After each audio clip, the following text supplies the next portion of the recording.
Pell Grants are a form of financial aid provided by the Department of Education. They're not loans, so recipients don't have to repay this money if they receive a Pell Grant. However, there are certain terms in order to qualify for a Pell Grant. In this video, we're going to break down exactly what they are and how to qualify.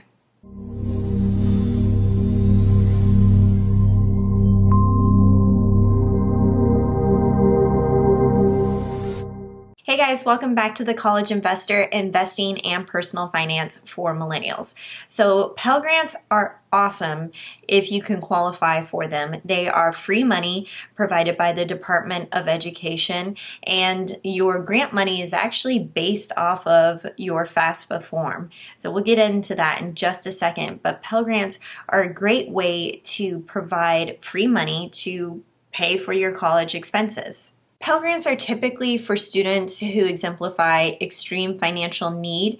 In some cases, if you are training to be a teacher and you're working on your master's degree, you could get a Pell Grant, but typically these are reserved for undergraduate students only. So to qualify for a Pell Grant, you must meet the following criteria. First, you have to be a U.S. citizen. Second, you need to be enrolled as a student in an undergraduate program, and you have not earned an undergraduate or bachelor's degree yet, or if you're a part of a qualified post-baccalaureate teacher's training program. You also need to have completed the FAFSA and have received the Pell Grant for less than 12 terms.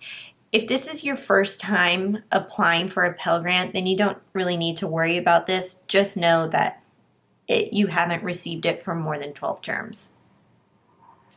And you must demonstrate financial need. So basically, you'll need to demonstrate financial need by proving that your family has a very low income and the expected family contribution is very low. The expected family contribution, or EFC, is used as a calculation by the Federal Student Aid website to determine your eligibility. If your family has in the past been on government programs like SNAP, WIC, Medicaid, and they've earned less than $26,000 a year, then more than likely their EFC will be zero, which makes you very eligible for receiving a Pell Grant. In fact, when I went on the Federal Student Aid website and I was using their calculator, it was actually really easy to go through. All you have to do is answer some basic questions, some personal questions. You'll probably also need to know your parents' income, and you can usually get that from a tax return. Now, you'll probably need to be working on this with your parents if that's the case, but it was really, really simple and straightforward. So basically, you can get up to $6,400 in Pell Grant money, but really it boils down to three major factors that helps you qualify for the Pell Grant. First, the cost of attending your school is factored in. You can't receive more than the estimated cost of attendance.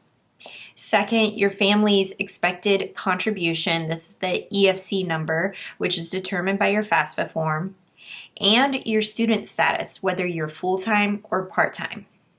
It's important to note that you don't have to apply for a Pell Grant separately. When you fill out your FAFSA form, that's going to spit out all possible types of federal student aid that you could receive and that you're eligible for. So this isn't a separate form. So long as you're filling out your FAFSA form every single year, then you're going to see that as a potential form of student aid if you qualify.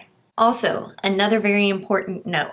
You do not have to accept everything that is being offered to you. Take a look at what your tuition and school fees cost and then compare it against what you actually are eligible for federal student aid.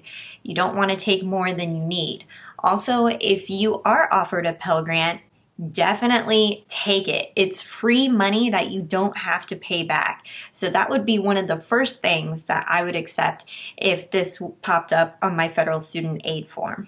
Okay, so that's Pell Grants in a nutshell. If you're curious about ways to save for college or just how to pay for college in general, be sure to check out all of the free resources available to you at thecollegeinvestor.com.